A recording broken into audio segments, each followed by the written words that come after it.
¿Sabías que tú eres un líder? Sí, eres un líder y no puedes renunciar a serlo. Al igual que Pedro, Jesús te encomendó parte de su rebaño, es decir, Él ha puesto personas a tu cargo, hijos, pareja, familia, trabajadores, amigos, un ministerio en tu iglesia. Ser líder significa guiar, hacerse cargo de alguien, influir en alguien, para conducirlo por un buen camino y a una buena meta. Lo quieras o no, siempre hay alguien a tu cargo, siempre hay alguien a quien apacentar. No puedes rehuir de tu ser líder, porque el amor que le tienes a Jesús pasará por el modo, escucha bien, por el modo en que ejerzas tu liderazgo. Sí, así es. Cuando Jesús le pregunta a Pedro, «Pedro, ¿me amas?», Pedro le responde, «Sí, Señor, tú sabes que te amo». Jesús le contesta, «Apacienta a mis ovejas». Es decir, sé líder del rebaño que yo te encomendaré. ¿Quieres amar más a Jesús? Sé un buen líder del rebaño que Él te ha encomendado a apacentar. Pero, ¿cómo puedo descubrir y sacar el líder que llevo dentro? Miremos a Jesús, nuestro Maestro, y miremos el estilo de su liderazgo. Jesús, sin duda alguna, ejerce un liderazgo con carisma, es decir, tiene un atractivo natural que hace que las personas le sigan. Pero su carisma no brota solo de algún talento que tenga en especial, talentos que tenía muchos, aunque a él le gustaba mostrarse como un hombre cualquiera, como nos dice la carta a los Filipenses, capítulo 2, versículo 7. Su gran carisma viene del amor de Dios que emana de él y brota de sus propias heridas. Sí, porque no hay momento más fuerte de atracción que ejerza Jesús sobre la humanidad, sobre ti y sobre mí, que cuando está en la cruz. Él mismo lo dijo, «Cuando sea levantado, atraeré a todos hacia mí». Juan 12, 32. Así que no te sorprenda que desde tu propia cruz, desde tu mayor herida, brote la fuerza de tu carisma hacia la porción del rebaño de Cristo que te toca apacentar. Jesús también utiliza sin problema un liderazgo activo, es decir, Él no tiene problema en marcar abiertamente objetivos y metas, como cuando les dice a sus discípulos, debemos ir a más aldeas a predicar la buena noticia, el Evangelio de Marcos, capítulo 1, versículo 38. O cuando les encarga expresamente que den de comer a la multitud, en el Evangelio de Lucas, capítulo 9, versículo 13. O cuando les encomienda una responsabilidad concreta a Pedro y a Juan. Les dice, id a prepararnos la cena de Pascua, Lucas 22, 8. Pero de este liderazgo activo, Jesús pasa sin problema a mostrar un liderazgo muy pasivo, es decir, Él deja hacer, sin intervenir directamente en alguna acción. Así lo vemos durmiendo tranquilamente en plena tormenta, sin hacer nada. El Evangelio de San Marcos, capítulo 4, del 35 al 41. Él se fía de sus discípulos, de sus capacidades para llevar la barca incluso la tempestad. Jesús les deja a ellos la gestión de ese momento porque confía en sus capacidades. Pero sabemos que al final es obligado a intervenir, no porque Él quiera, es obligado a intervenir porque los discípulos lo despiertan.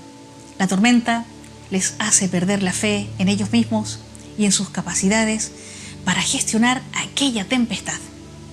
Jesús, recordemos, les reprocha entonces su poca fe, su poca confianza en sí mismos, en la barca y en Dios que está con ellos en todo tiempo.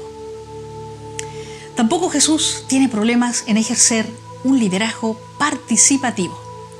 Él delega funciones, pide opiniones, pide información. Por ejemplo, Él delega en sus discípulos muchas tareas. Incluso aunque conoce sus debilidades, Él les encarga tareas. Por ejemplo, recordemos que a una persona con tendencia a robar como Judas, le encomienda nada menos que la economía, la administración de la bolsa con la que subsistía él mismo y todo el grupo. Esto está en el Evangelio de San Juan, capítulo 12, versículo 6. Pero no solo delega funciones, sino que pone su propia misión en manos de otros.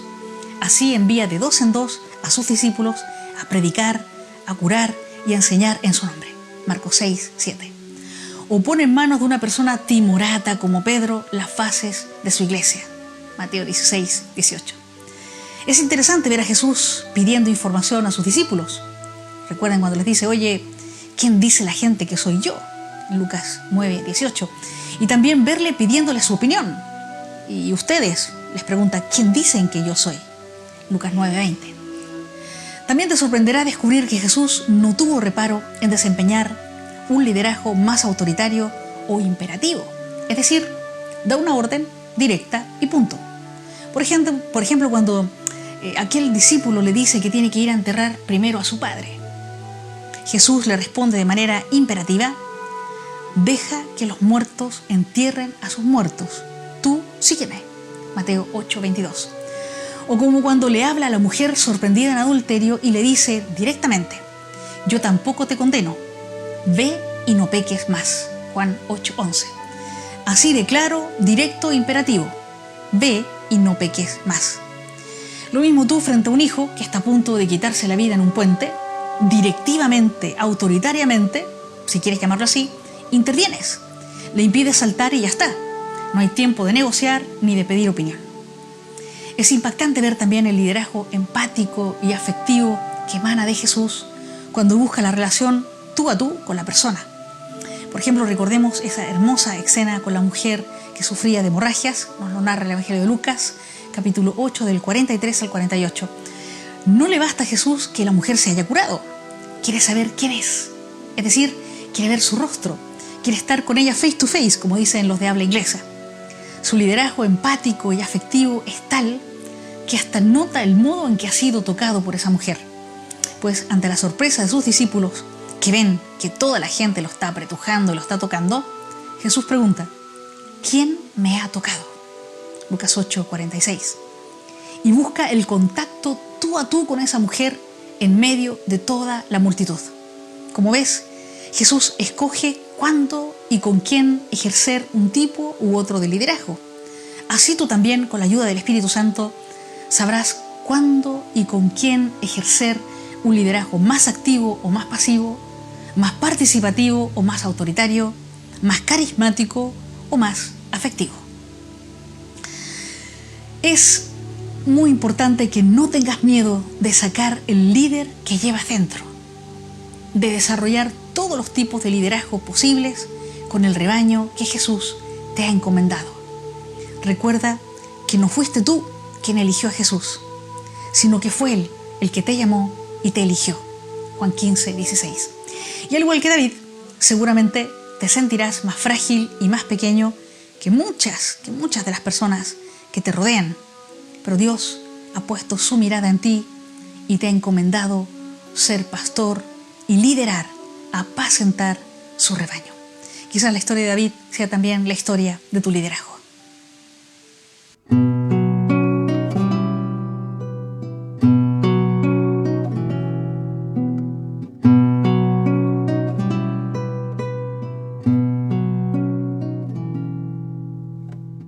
Yo era el más pequeño de mis hermanos, el más joven de los hijos de mi padre,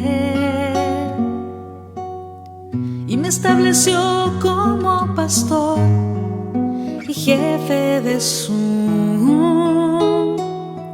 rebaño. Mis manos construyeron una flauta, mis manos construyeron una cítara, y di gloria al Señor, y di gloria al Señor, y di gloria al Señor, y di gloria al Señor, y di gloria al Señor, y di gloria al Señor.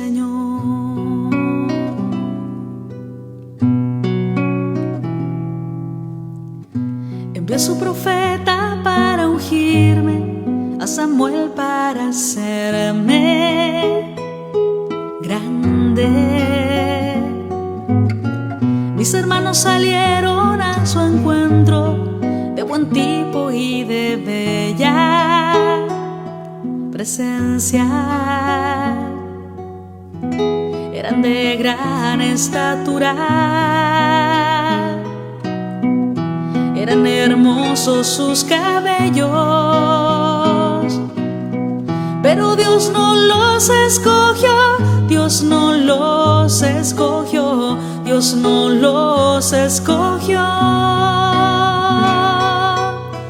Dios no los escogió, Dios no los escogió, Dios no los escogió, sino que envió para tomarme de detrás del rebaño, y me ungió el Señor y me estableció como líder de su pueblo. Y me ungió el Señor y me estableció como líder de su pueblo. Y me ungió el Señor y me estableció como líder de su pueblo.